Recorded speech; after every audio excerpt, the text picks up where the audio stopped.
estão no mercado, sejam elas construtoras, incorporadoras, loteadoras, imobiliárias, todas elas vivem do ego.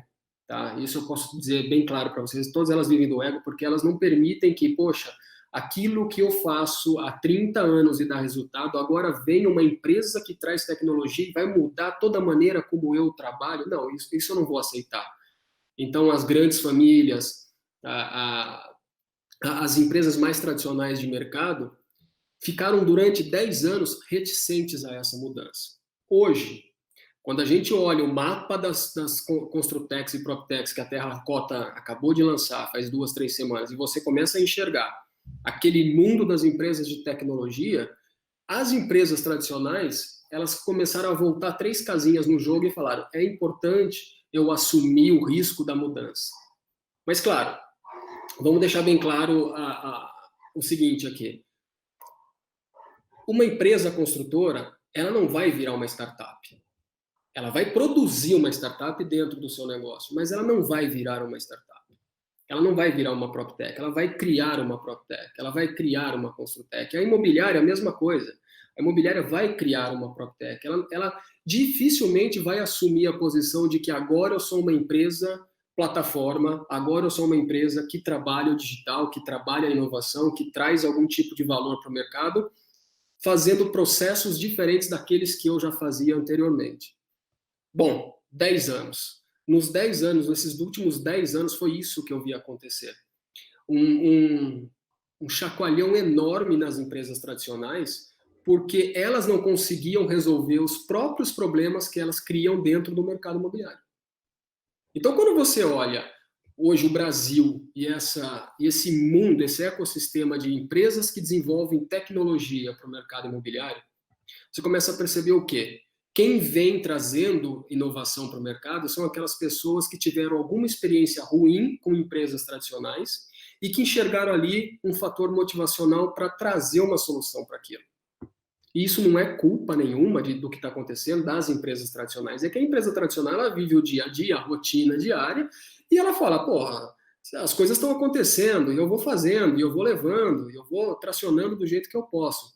Mas ela esquece que, saindo um pouco do imobiliário, a gente criou um cliente hoje muito mais dinâmico, um cara muito mais exigente, porque outras empresas de outros setores de atividade promoveram esse cara com um patamar superior. Ele não é mais o cara passivo. O mercado imobiliário tradicional sempre foi da passividade do cliente comprador.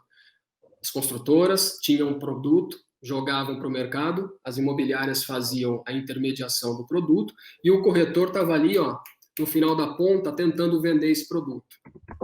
Nós nunca, em 10 anos, pensamos que esse jogo podia mudar.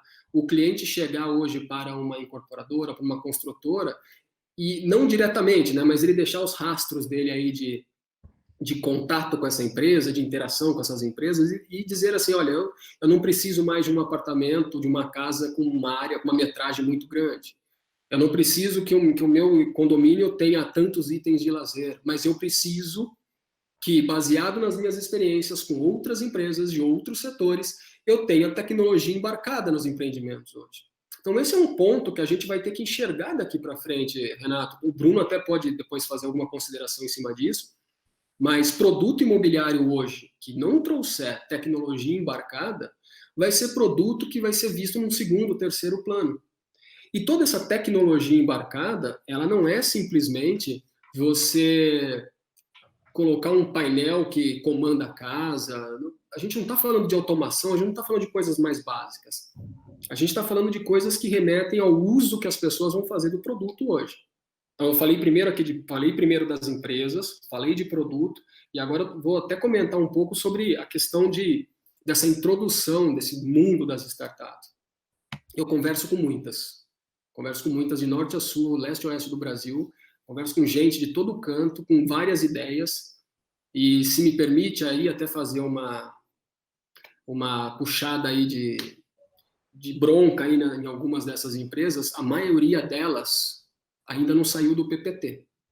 Muitas delas faltam um processo de gestão e adequação do modelo que elas querem implementar no mercado. Não é simplesmente você olhar, como você citou o quinto andar trouxe uma mudança, uma transformação no processo de locação, você olhar para uma empresa como o Quinto Andar e copiar a ideia desses caras. Não é possível você simplesmente copiar. Você tem que traduzir o que eles fizeram para um comportamento do teu mercado, para um comportamento da tua região e adaptar isso à maneira como as pessoas vão querer, de repente, alugar um apartamento. Então, cara, eu estou no mercado imobiliário há 20 anos. São 20 anos dentro desse mercado. E nos últimos 10, falando e tratando de tecnologia o tempo todo. Eu tive uma escola muito boa.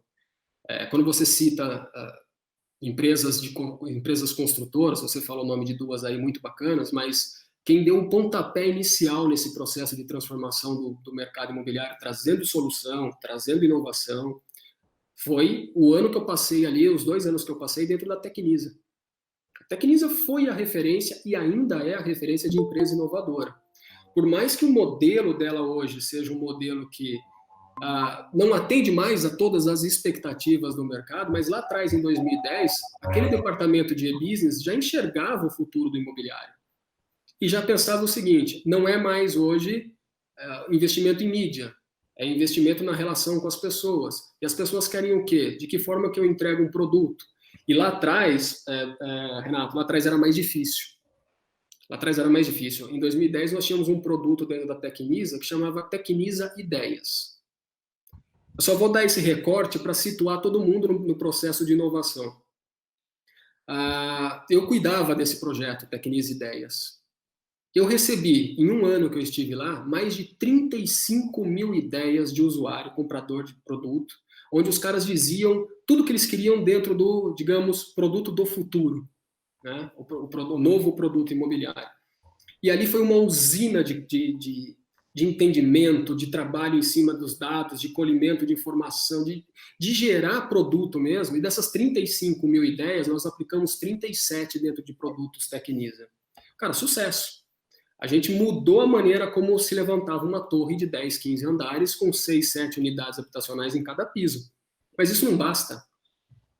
10 anos depois, você vê agora outras empresas com muitas iniciativas importantes, trazendo esta visão de que o mercado imobiliário não é mais o mercado do tijolo, areia e cimento. Ponto. Não é.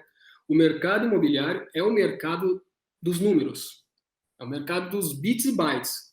É o mercado de que você tem alguém que quer um produto com alguém que põe esse produto no mercado. Mas a nuvem negra ainda que acontece no imobiliário é que você não sabe como as pessoas vão querer este produto. E aí é que entra o comportamento bacana que essas startups, as chamadas Construtex e PropTex, estão trazendo para esse mercado.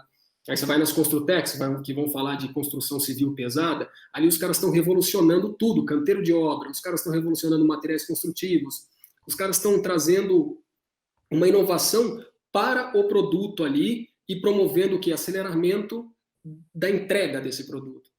E do lado aqui das PropTechs, você vem com uma mudança conceitual do que é vender um produto imobiliário.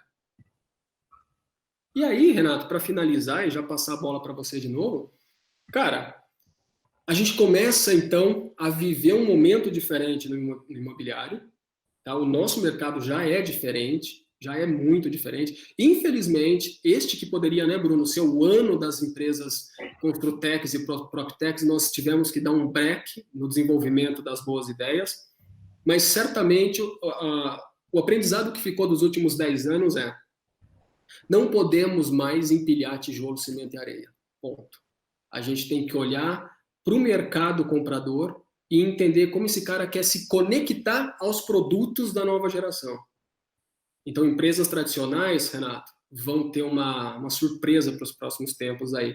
Ou elas assumem que é necessário correr risco e mudar a maneira como elas entregam valor para o mercado, ou elas passam a não figurar mais nesse mercado. O jogo está mais difícil. Eu acho que aproveitando o gancho, né, isso foi muito legal que você falou, que de fato o que mais mudou nesses 10 anos, no final é o público, as pessoas mudaram nesses 10 anos, né? Então, o que vocês fizeram lá na Tecnisa, muita empresa ainda não faz hoje, né, que é ouvir o cliente. Eu ouvi uma pesquisa outro dia que mostrava que mais de 50% das empresas do mercado não ouve o cliente nem uma vez a cada 6 meses. Então é absurdo isso. Quando Netflix, todo dia você está dando feedback para ele quase em tempo real. Então esse é o novo jogo, né? Então uma startup hoje ela tem uma outra forma de trabalhar e essa talvez é a grande distância de uma startup de uma grande empresa, né? Mudou a forma de você desenvolver negócio, mudou a forma de você desenvolver produto. Não é sobre inovar ou não inovar, é sobre uma nova economia que tem um novo jeito de trabalho, né?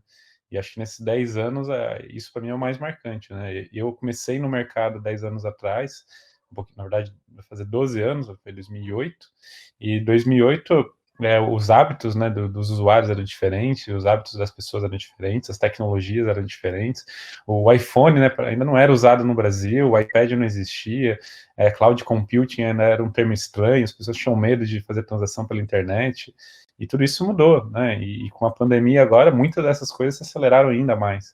Então, acho que isso é importante as pessoas terem claros, né? Os comportamentos vão mudando ao longo do tempo e você tem que se atualizar também. E é legal também o que você acabou de falar, Bruno, que agora, muito mais agora, Renato, a gente vai ter que assumir novos hábitos e novos costumes também.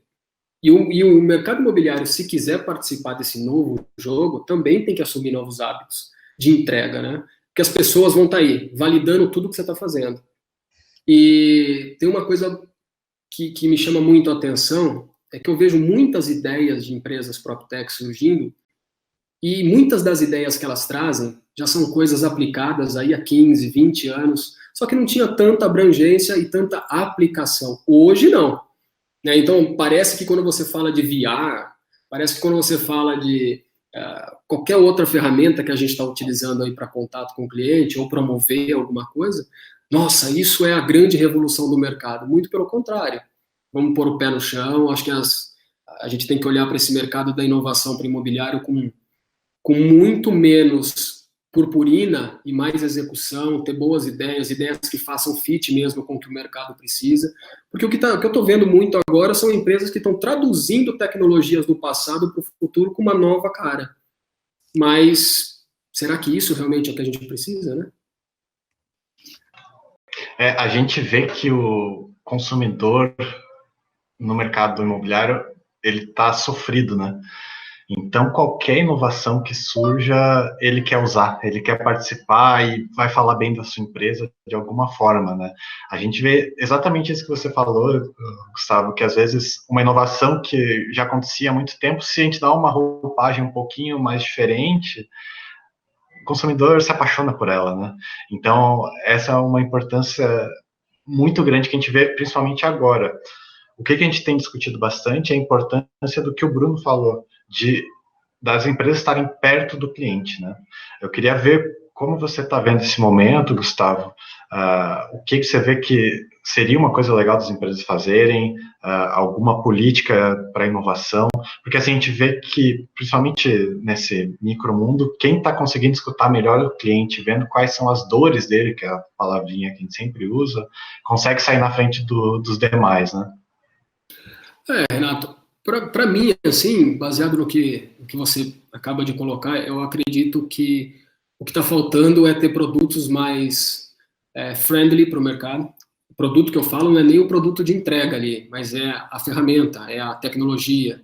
Tá? É isso que eu vejo que é o grande desafio que nós vamos encontrar agora. Para eu me conectar com o cliente e eu estar perto dele, eu preciso ser muito amigo desse cara. Então eu preciso, não é só escutar, é entender qual é o tipo de cliente que eu quero atender. E o imobiliário tradicional, ele não consegue fazer isso, ele não consegue escutar. Porque ele vive o dia a dia de fazer uma venda, de fazer uma próxima locação, porque ele precisa pôr dinheiro para dentro. Uma empresa de tecnologia, até ela pensar no momento de tração, até ela pensar no momento de começar a buscar recursos e colocar dinheiro para dentro, ela tem etapas anteriores que sai da ideia e vai para a validação, onde ela vai escutar realmente o mercado, e o mercado diz para ela assim, olha, eu preciso disso. Então é por isso que uma empresa que promove tecnologia para o mercado imobiliário é uma empresa que é mais amigável, é uma empresa que ela é aceita muito mais rápido, e ela é aceita muito mais rápido em vista de um único ponto. Cara, tá tudo hoje sendo muito mais alavancado. Você não aguenta mais esperar para ser atendido. Você quer ter o próximo carro que você vai pegar para deslocamento em 3 minutos. Se te mostra no Uber 10 minutos, você derruba o Uber. Sabe? Você está pedindo comidas, você olha ali nos aplicativos de entrega, de delivery, você pode até estar querendo uma pizza daquela pizzaria que você gosta, mas se ela vai te entregar em 45 e tem uma que te entrega a 28, você vai para qual? Para de 28. Então, a rapidez dos negócios está fazendo com que as empresas queiram ser mais amigas do cliente. E esse é o desafio do imobiliário, porque o imobiliário hoje, na minha visão, já partindo já para dar um tchau para vocês, para quem está nesse mercado há 20 anos, que começou lá atrás, fazendo campanha de jornal, revista, rádio, televisão, puta, eu comprava televisão, cara, era um dinheiro, um caminhão de grana na televisão para você ter um resultado desse tamanho. E hoje, enxergar como que evoluiu todo esse processo de comunicação, todo esse processo de marketing, todo esse processo de atração de cliente. E aí o problema do imobiliário tradicional é que ele só se preocupa em atrair, ele não se preocupa em otimizar a informação que chega pelo lead que ele quer trabalhar. Então a gente vai ter que romper essa barreira aí e ser empresas com uma usabilidade acima do normal. Você, além de atrair, você tem que atrair o público certo, para o produto certo, com a ferramenta certa, no momento que esse cara está querendo comprar, do jeito que ele está querendo comprar, conversar com ele como ele quer conversar com você. E aí a gente volta no básico do básico, que muita gente que está no imobiliário ainda não aprendeu, que é trabalhar o que Kotler ensina há 40 anos, segmentação de mercado. Vamos voltar lá atrás, vamos voltar para o banco da escola, pegar um livro do Kotler, vamos ler segmentação de mercado, vamos entender realmente quem são as pessoas que eu quero falar e o que eu tenho que entregar para essas pessoas. Parece que ficou um negócio muito professoral esse final aqui, mas é o básico, a gente ainda não fez o básico, Loreto, a gente ainda não fez o básico, grande parte das empresas ainda não fez o básico. E quando eu olho para essas camadas que a gente tem do imobiliário, tudo que a gente entende, que é construtor, imobiliário e corretor, que em algum momento fazia parte do processo, hoje eles são apenas uma parte de alguma coisa que a gente não denomina ainda. Porque a inteligência do mercado está na mão do Big Data, está na mão da inteligência artificial. As ferramentas hoje são todas essas empresas de tecnologia que colocam alguma coisa diferente no mercado. E os processos, cara, o processo está no cliente. O processo que a gente conhece de atendimento, negociação, venda, está no cliente, não está mais na construtora, na imobiliária e no corretor. Então, para esses três que antes eram tão importantes no mercado, esses vão ter que se adequar a tudo isso. O cérebro do mercado é Big Data, é inteligência artificial, a ferramenta de fato hoje são as empresas de tecnologia e o processo está na cabeça do cliente. É isso, Renato. Deixa eu fazer um comentário, né? Contar uma história real de 2 semanas atrás, né? A gente tem escutado muitas principais imobiliárias do Brasil falar em inovação, mas eu senti exatamente isso que você comentou, da dificuldade de entender o cliente. Eu, como muitas pessoas na pandemia, eu moro em apartamento e comecei a reavaliar, né? Então comecei a ver algumas opções de casas. Mas ao mesmo tempo eu comecei a perceber que tinham apartamentos melhores que o meu e mais barato. Então eu comecei a ver casas e apartamentos melhores que o meu e mais barato. Aí eu cheguei lá em 2 opções, né, mandei para a imobiliária, foram super receptivos, né, me atenderam pelo WhatsApp, pô, bacana, super prático. E aí eu fiz uma proposta, né, nos 2 imóveis, na casa e no apartamento. Aí no dia seguinte fui perguntar, né, como é que estava o processo, ela me deu uma resposta sobre a casa, entramos na negociação, e eu perguntei do apartamento. Então, não, no apartamento não fizemos a proposta. Mas por que não? Porque não é permitido ter 2 reservas. Então, não, mas não pedi reserva, eu fiz 2 propostas. Não, mas são imóveis com perfis diferentes. Mas eu quero fazer as 2 propostas. Ninguém parou para entender o que eu queria e por que eu fiz a proposta. No final, faz 2 semanas que ninguém me retornou. Então, é o básico, né? Enfim. É o básico. Renato, eu vou me despedindo de vocês aqui. Vai lá, Gustavo. Pô, obrigado pelo bate-papo e tomara que a gente volte a conversar. Creio que esse é um bate-papo que a gente pode fazer daqui a uns 2, 3 meses de novo para ver o que está acontecendo e tomara que a gente já tenha saído dessa, né? Um abraço. Gente, obrigado mais uma vez, Renato. Estou vendo que Fetter entrou aí. Fetter, um abração para você. Bruno, dá a tua aula agora, que você é um cara super competente no assunto e a gente tem que ouvir o Bruno mais vezes. O Bruno é um cara que traz muita coisa boa. Bruno, prazer em te ver mesmo à distância aí, cara. Valeu, cara. Abração, boa Um viagem. abraço. Obrigado. Bom, falando com o Bruno agora, já falei com ele algumas vezes antes sobre isso, né? Que a história do ecossistema de startups aqui no Brasil, para mim, ele se liga muito à Consultec Ventures, né? E a Consultec Ventures, quando a gente fala de Consultec Ventures, a gente lembra do Bruno, né? Então, assim, ele está aí há muito tempo já nesse mercado e consegue acompanhar melhor do que qualquer um a evolução que a gente teve no mercado aí nos últimos 5 anos, 10 anos, o que está acontecendo, o que não está acontecendo. O Bruno é responsável via Terracota, antes Consultec Ventures, por fazer um mapa das Consultecs e PropTechs do Brasil, que é um mapa sensacional que ajuda a gente a ter um panorama do que está acontecendo de inovação na nossa área, né?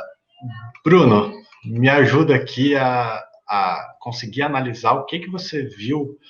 Primeiro, né, contar a tua história, a história da Consultec Ventures e da Terracota, essa tua história de por que foi para a Terracota e pensar mais ou menos o que estava acontecendo nesse mercado aí nos últimos 2 anos, que foi o grande boom do mercado. Né?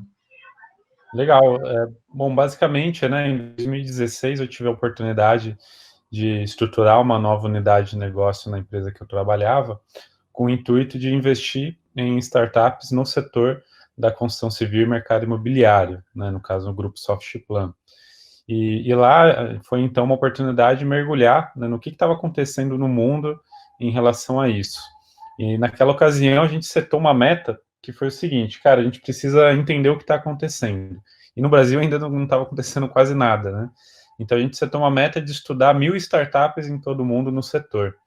E aí saímos estudando tudo que tinha de startups no Brasil, começamos a olhar para fora, Estados Unidos, Reino Unido, Israel, Singapura, e chegamos a estudar 1.000 startups aí ao longo de 7, 8 meses. E dali surgiu a ideia de, cara, pô, tem muita coisa legal, né? O mundo como um todo, né? Tem muita coisa acontecendo.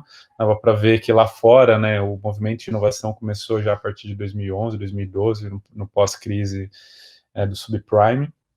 E a gente começou então a ver que no Brasil estava começando uma fumacinha de que alguma coisa iria, né, acelerar.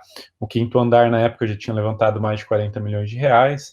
A gente já via casos, né, de empresas como Tec Verde, mas ainda eram poucos os casos de startup, nem o termo em si, né, para startups do setor existia.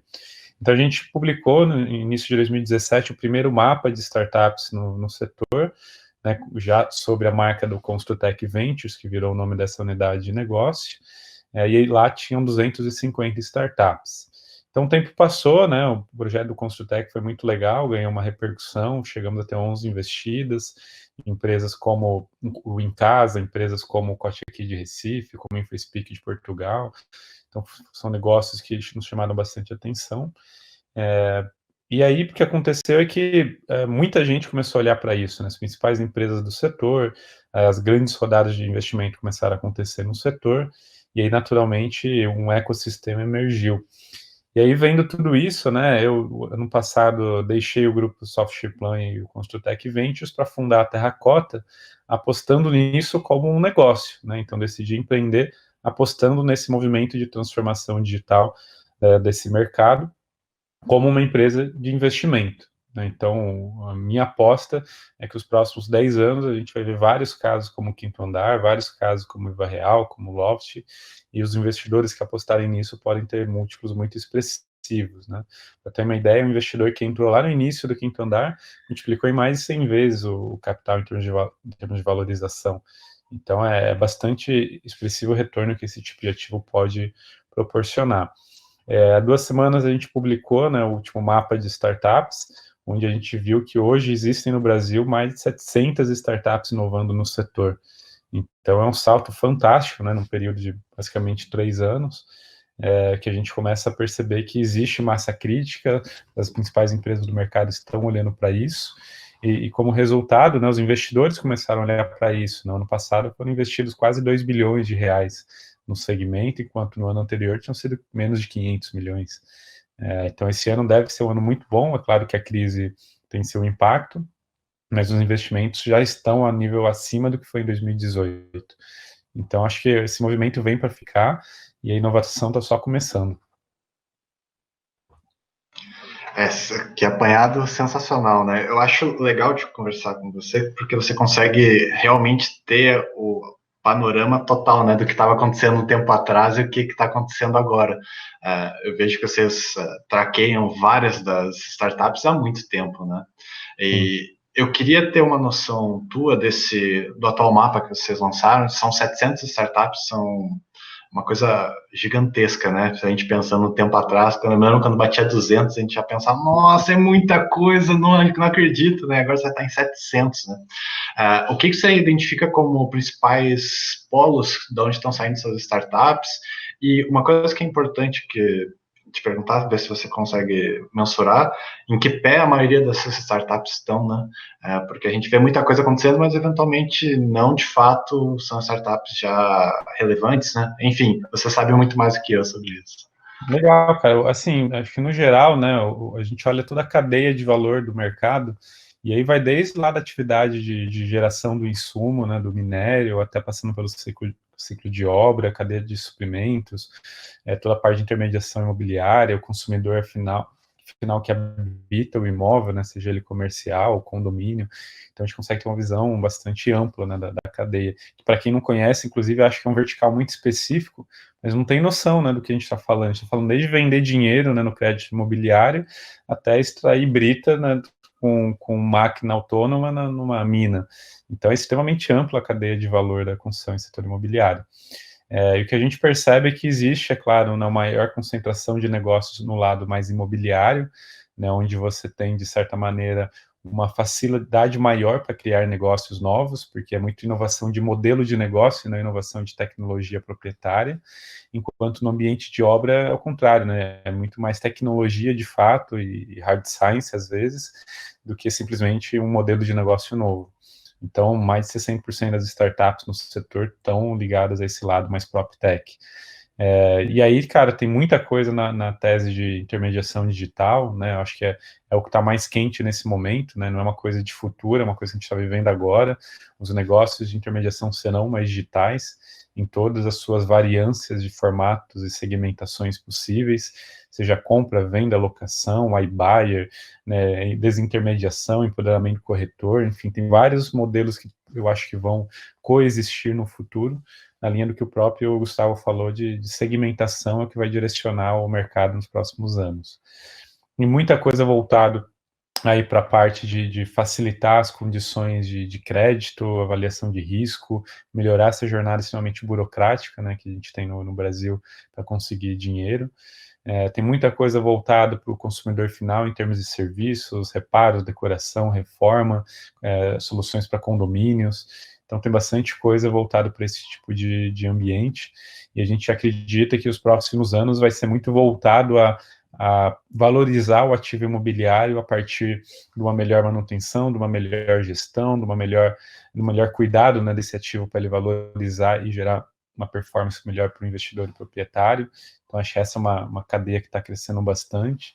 Eu lembro que quando a gente investiu no InfraSpeak, foi muito motivado no fato de que se tem uma coisa que a gente tem certeza é que só vão existir mais e mais prédios no mundo, né? Então, é um mercado que cresce a taxa de 2 dígitos ao ano, e quanto mais antigo o prédio fica, mais difícil é da manutenção e mais custoso, né, para o proprietário. Então, gerir essa manutenção de forma ativa foi o que embasou essa tese de investimento.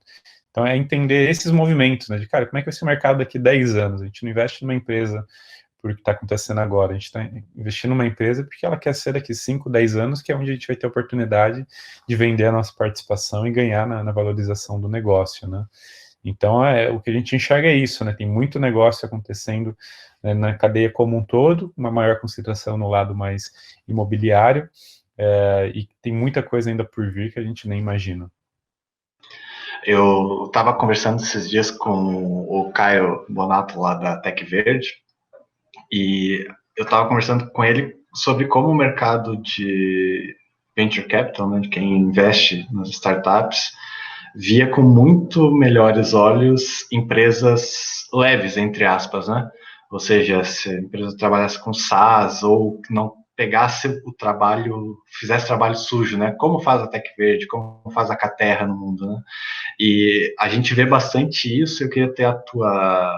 Como que você enxerga isso? Porque um dos principais exemplos que a gente segue como inovação aqui no Brasil da construção civil é a Vitacom, né?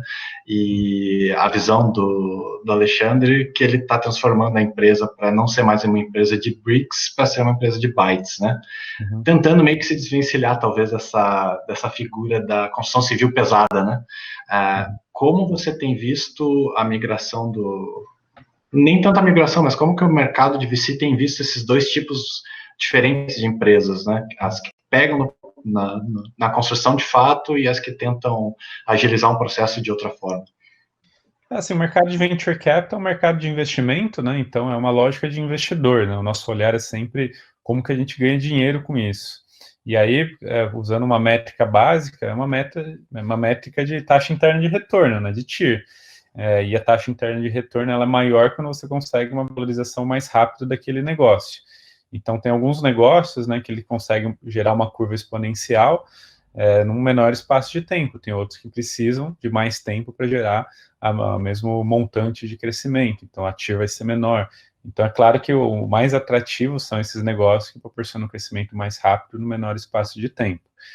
E aí é simples você comparar alguns modelos de negócio. Acho que o principal, né, que muita gente gosta, é o modelo de SaaS, de software como serviço, que é um modelo que você vende um produto e ganha uma receita recorrente. Então, você consegue ter previsibilidade, né, de receita, a variação de receita não é tão brusca, e é geralmente o típico modelo de negócio que você consegue uma curva que é o triple, double, double, double, que você triplicar de tamanho 2 anos seguidos, depois duplicar de tamanho mais 2 anos seguidos, para atingir um patamar de unicórnio, né, depois que você já chegou no primeiro milhão. Então, essa é uma curva possível no negócio de SaaS, e dependendo do seu ticket médio e do tamanho de mercado, é muito factível você atingir isso sem necessariamente ter que ter 30%, 40% de market share. Então, um mercado grande, né, numa combinação de modelos de negócio que proporcione isso, é a combinação perfeita. O mercado de heavy asset, né, onde você tem muito ativo envolvido para a construção de um parque fabril ou um ciclo de obra, por exemplo, é mais difícil conseguir isso, né, porque você trabalha muitas vezes em ciclos longos. Então, vamos dizer que a gente queira criar uma construtora super inovadora na sua forma de construir.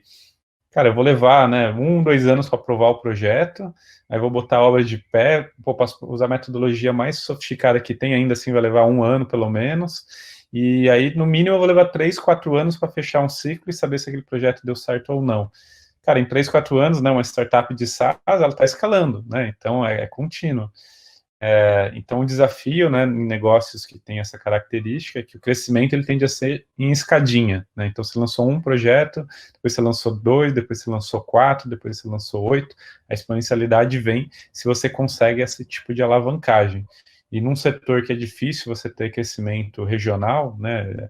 A maioria das consultoras que fizeram movimento de expansão regional não deram certo, né, no último ciclo de crescimento do setor. O próprio Eli Horn fala muito disso, né, que foi talvez o maior erro da Cirela. Então, como é que você consegue crescimento exponencial atuando numa região específica geográfica? Então, quebrar essa equação é o grande desafio. Então, como venture capital, né, o que hoje é o que está no nosso radar e que nos interessa, é quem consegue uma modelagem de negócio para conseguir ser talvez um construtor, né, ou um incorporador, um player que é mais heavy asset, mas que proporciona essa curva exponencial, rompendo com essa questão, provavelmente, da regionalização, e possivelmente buscando, sim, um modelo de receita recorrente, né. Eu tive outro dia com um grande incorporador no Brasil, que ele falou que, putz, cara, a gente passa, né, 5, 6 anos aqui comendo o pão que o diabo amassou para entregar a chave para o cliente. E a partir dali, entra, né, o Netflix, entra a NET, entra a companhia telefônica, entra a companhia de água e ganha receita recorrente o resto da vida com esse cara. Como é que a gente pode começar a ganhar receita recorrente com esse cara, né? Então, é o olhar de plataforma, é o olhar de como que eu gero outros tipos de receita com o mesmo cliente que já tenho dentro de casa. Então, isso é o que a gente acredita que vai acontecer, né? Você ter outros modelos que não se limitam só a entregar a chave para o cliente e, ó, acabou. É alguém que vai conseguir algum método mais escalável, uma modelagem de negócio diferente, uma curva, né, de rentabilidade desse cliente com upsell de novos produtos e ofertas, e isso pode proporcionar talvez um negócio de heavy asset ter uma característica exponencial. Por outro lado, né, você tem do lado de negócios que tem essa característica heavy asset, muito mais formas de financiar o negócio, né? Você vai fazer uma obra, você tem linha de financiamento à construção para 70%, 80% do valor. Você não tem isso numa startup de SaaS, né? Você quer desenvolver um negócio SaaS, você tem que conseguir dinheiro para bancar 100% do negócio. Então, enfim, são prós e contras que o empreendedor tem que avaliar e entender o que faz sentido para ele ou não, né? Como venture capital, o principal é um negócio que possa ter uma curva exponencial que vai dar uma tira interessante para valer a pena o investimento. Sensacional a resposta, assim, essa daí é a resposta de manual mesmo, Bruno, para gravar. Pode repetir, por favor. Bruno, uma das coisas que a gente viu também acontecendo bastante com as startups do nosso mercado, assim, no Brasil, faz uns 2, 3 anos, o modelo da moda são as fintechs, né? Ainda continuam sendo, né? E a gente vê cada vez mais fintechs tentando migrar para o mercado imobiliário, seja via antecipação de venda, seja via iBuyer, seja via seguro, seja milhões de coisas. Você, nesse mapeamento, conseguiu ver essa tendência acontecendo de fato no nosso mercado? Olha, o que a gente enxerga, né, que de fato os últimos 2 anos, né, tem um volume muito maior de negócios atuando nessa linha de intermediação de digital. iBuyer em si a gente não percebe isso não. iBuyer é um negócio que tem uma característica de ser heavy asset, né, como a gente estava falando. Então geralmente não dá para começar pequeno. E quem começa pequeno geralmente é aquele cara que não é startup, né, que faz isso localmente, mas como um business mesmo. Lifestyle, não é uma característica de buscar uma exponencialidade. Então, hoje, de fato, é Loft e Kikash que atuam forte no modelo de iBuyer e um outro player local, que não necessariamente é uma startup relevante ainda. O grupo Zap entrando, né, aos poucos. O grupo Zap, que está experimentando o modelo, mas com essa fusão com a LX, está vendo com a LX, não sei se vai ter essa continuidade. Então, é mais isso, não é um jogo, talvez, para peixe pequeno, né? Tem que começar grande. E aí, considerando isso, que a gente vê mesmo são negócios mais focados na intermediação digital, porque o que te impede de montar uma imobiliária digital, né? Teoricamente, é você, né, ter algum conhecimento de tecnologia, marketing digital, e no mínimo para começar você consegue. Se vai ser o melhor ou não é outra coisa, mas poder começar e participar do jogo é muito mais acessível, né? Então, o que a gente percebe é ter muito negócio nessa área, pelo menos já há 2, 3 anos. O que a gente vê agora é esses negócios criando uma outra dimensão, né? Quando a gente investiu no Em Casa, lá em 2008, ele estava ainda no início da jornada, tinha talvez 150, 200, 300 imóveis à venda, né?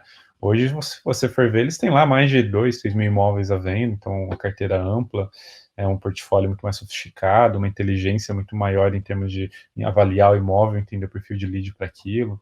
Então, como essa curva é exponencial, as pessoas se surpreendem, às vezes, quando uma startup aparece para o grande público, né? O Quinto Andar, talvez aconteceu isso. Quem conhecia o Quinto Andar em 2015? Praticamente ninguém, né? Mesmo em São Paulo, muita gente não conhecia. E ele já tinha levantado 40 milhões de reais. E aí é exponencial, né? Então, levantou 40 milhões aquele ano, foi crescendo, depois não é 40 mais, é 200. E aí, putz, 200 do nada? Não foi do nada, né? Ele levantou primeiro 1 milhão, depois levantou 10, depois levantou 40, para agora levantar 200. Então, é questão de acompanhar as mudanças que estão acontecendo ao seu redor, né? Putz, é sensacional. E até o caso da Loft é legal até para pegar como contraste, né? Quanto Quinto Andar, a rapidez que foi, né? Para conseguir se tornar unicórnio, né? Bruno, aproveitando que a gente está quase nos 15 minutos finais, você falou um tempo atrás ali sobre que vocês analisam o mercado para daqui a 10 anos, mais ou menos, como que ele vai estar, né? O que você analisava há 3 meses atrás, que parece uns 2 anos atrás, deve ter mudado bastante para o que vocês devem estar analisando hoje. O que vocês aí na Terracota e nas conversas que vocês têm tido, têm visto como tendência para o nosso mercado de maneira geral mesmo, assim? O que vocês veem como grande norte, assim, e algumas coisas que o pessoal não está olhando direito, assim? Eu vejo que a pandemia, é claro que acelerou algumas mudanças, né? E isso vai ser bem impactante, mas a gente ainda está num momento de muita indefinição, né? A gente não sabe exatamente o que vai ser o novo normal. A gente sabe que alguma coisa vai mudar. E aí, pegando o exemplo do Airbnb, né? O Airbnb tinha um modelo já super validado, super definido, crescendo absurdamente, uma empresa de 26 bilhões de dólares, e que de um dia para o outro parou tudo e secou na geração de receita, teve que mandar 25% dos colaboradores embora e repensar talvez quanto tempo isso vai durar. A gente não sabe ainda se vai durar mais um mês, mais 6 meses, mais um ano ou mais 2, 3 anos, né? Não tem vacina, não tem remédio, enfim. Então a gente não sabe exatamente como isso vai se comportar. E aí, o que vai acontecer é que isso mexe, às vezes, com as estruturas, né? Então, tem notícias do Airbnb entrando no mercado de mid-term, de long-term, e faz todo sentido, né? Eu já sou cliente do Airbnb, eu tenho todo o cadastro lá, por que eu não posso alugar um imóvel para ficar 3 meses em São Paulo? Por que eu não posso alugar meu próximo imóvel para ficar um ano? Né? Teoricamente, não tem nada que me impediria, como usuário, de querer fazer isso.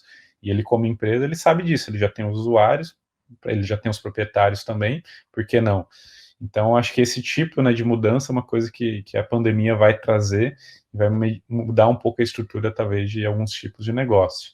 Eu acho que vai mudar algumas preferências do consumidor, né, como eu comentei no meu caso, eu comecei a avaliar se faz sentido eu morar no centro da cidade, num apartamento de 3 quartos, com 80 metros quadrados, ou se é melhor eu morar na frente, né, da praia, praticamente, a 20 quilômetros do centro da cidade, mas considerando que eu não preciso sair de casa, porque, né, não tem aula, né, a gente não pode ir em qualquer lugar com multidões, eu consigo trabalhar home office, para que eu preciso morar no centro? Não preciso mais. Então, isso vai modificar talvez um pouco a estrutura, né, da dinâmica do mercado. A gente vê a demanda, né, por casas em condomínio crescer 30%. Então, isso mexe com outros modelos de negócio que estavam considerando talvez o modelo mais padrão.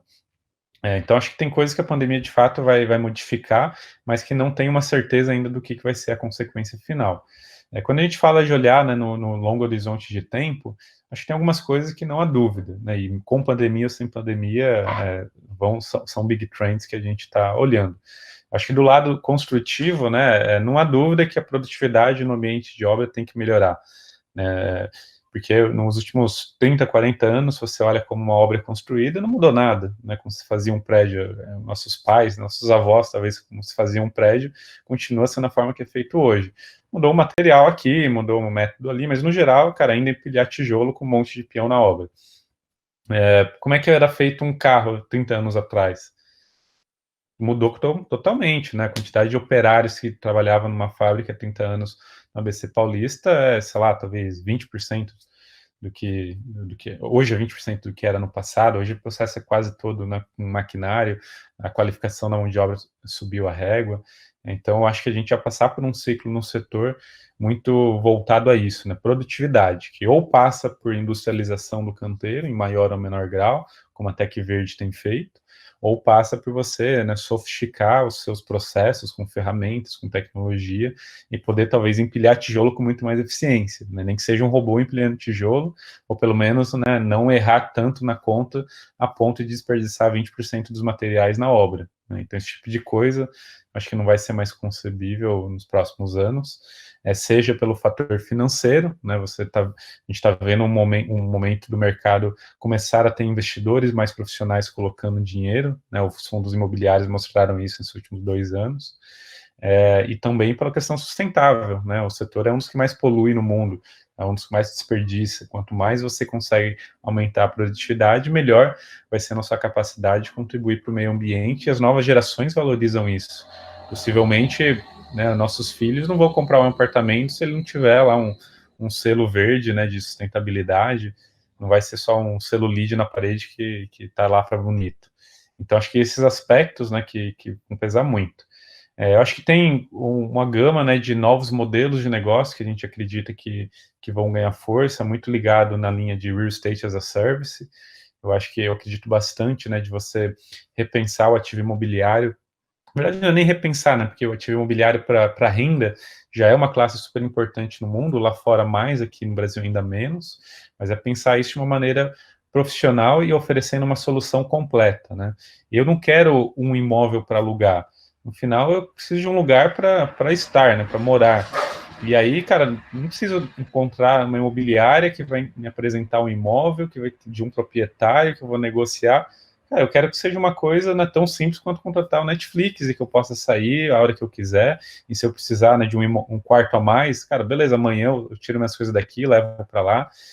Isso vai mudando, né, no teu ciclo de vida. Quando eu sou estudante, eu tenho um tipo de demanda. Quando eu caso, eu tenho outro tipo. Quando eu fico velho, eu tenho outro tipo.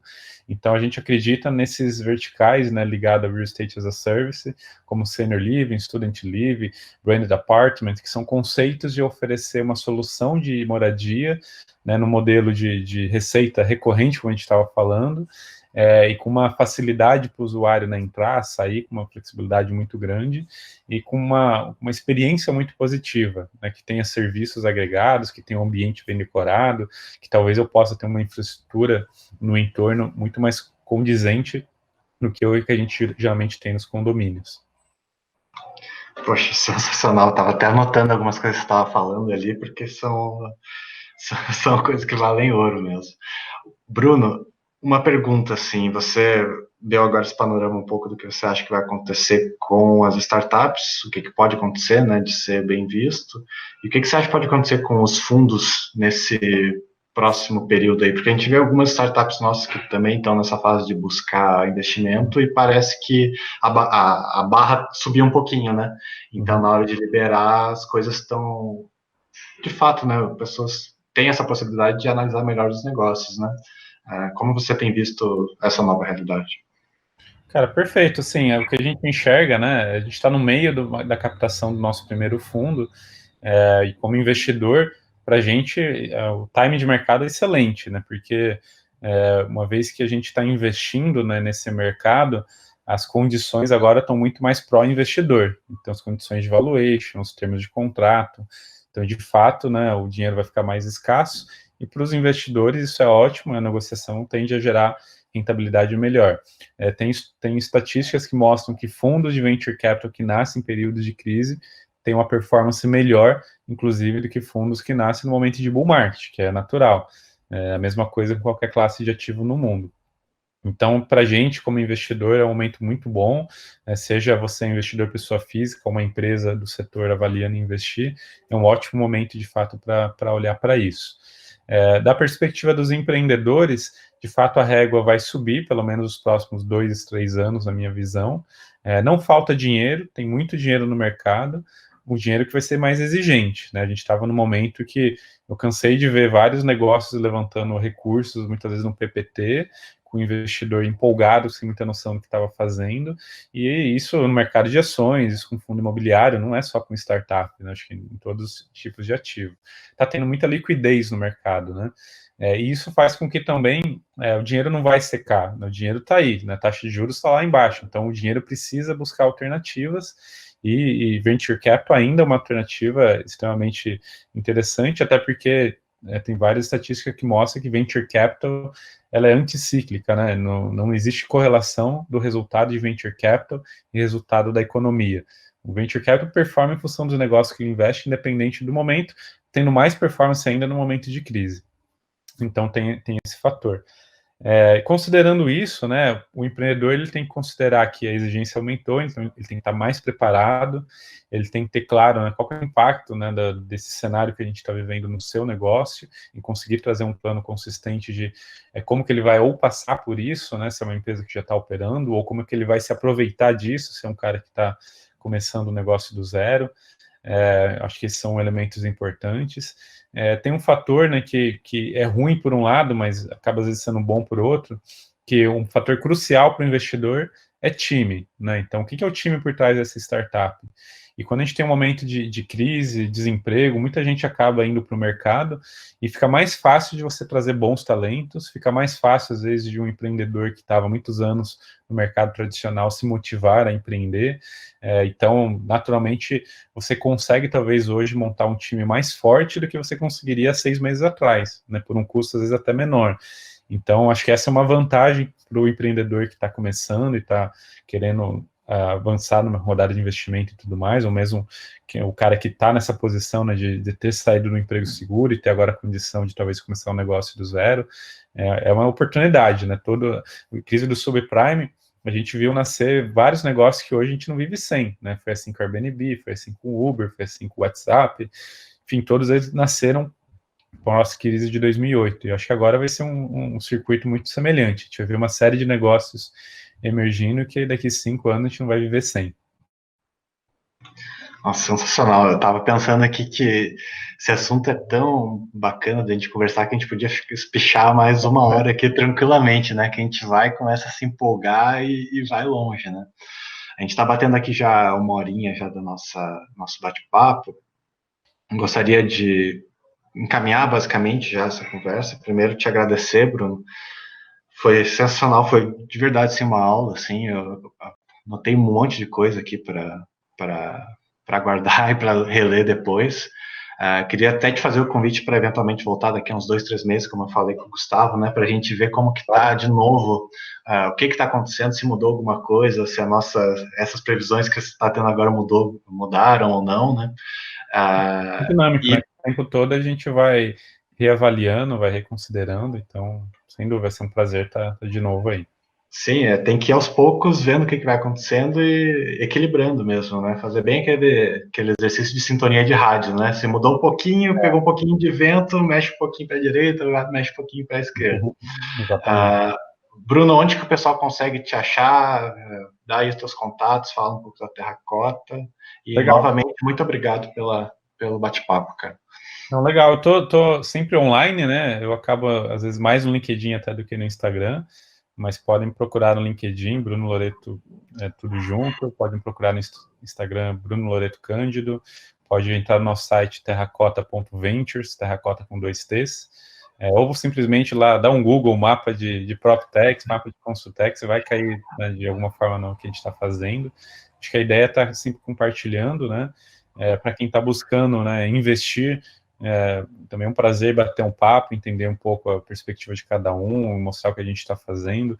Eu acho que investimento em startup é uma coisa muito séria, né? Um casamento, né? Uma relação que vai durar aí de 5 a 7 anos em média. Então, não é uma coisa a ser feita por oportunismo apenas, tem que fazer com muita atenção. Empreendedores também, a gente está sempre disposto a ajudar, dar mentoria. Um dos projetos que a gente opera é justamente o Meet Hub lá em São Paulo, que é um hub de inovação focado no mercado, que tem, inclusive, na programação Open Mentoring, né, onde a gente dá mentoria para empreendedores da comunidade, tem um programa de aceleração. Enfim, assim, achar a gente é fácil, né? Enfim, a gente está sempre disponível. O tempo não é tão fácil de conseguir agenda, mas, cara, a gente está sempre tentando se adequar e contribuir o máximo que a gente puder. Beleza. Bom, então agradeço novamente, Bruno, agradeço o Gustavo, que já saiu, agradeço o pessoal que estava aí vendo nosso bate-papo e que vai ver ainda, né? Você que está vendo, escutando agora. Fica então o convite para ficar de olho nas nossas redes sociais da 5 Incubadora, Instagram, Facebook, LinkedIn. Nos achem lá, vejam os nossos próximos bate-papos e em breve a gente trará novamente um novo olhar sobre a inovação e startups nessa quarentena. É isso, valeu, galera. Um abraço, valeu, Bruno, até mais. Valeu, abração. Tchau, tchau.